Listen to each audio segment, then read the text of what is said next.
অনেকের বার্তা পেলাম। আমি আজকে ছিলাম পিংলা খড়গপুরে। এখানে একটা চাষের জমির একটা আন্দোলন চলছে। এখানে একটা কোম্পানি দখল করে নিচ্ছে চাষিদের জায়গা, সেই আন্দোলনে ছিলাম। তারপর আস্তে আস্তে আমি অনেকগুলো ভিডিও দেখতে পেলাম।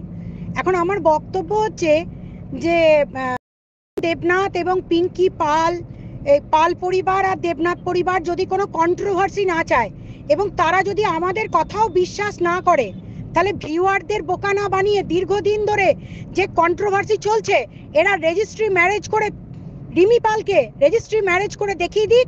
তাহলে আমরা প্রমাণ পাবো যে পিঙ্কি পালও কন্ট্রোভার্সি চায় না আর প্রীতম পরিবারও কন্ট্রোভার্সি চায় না। আদারওয়াইজ এই দুটো পরিবার দীর্ঘদিন ধরে সমাজে এইরকমই ছড়াতে থাকবে। এদের জন্য জনগণকে বলবো, জাগো গ্রাহক জাগো।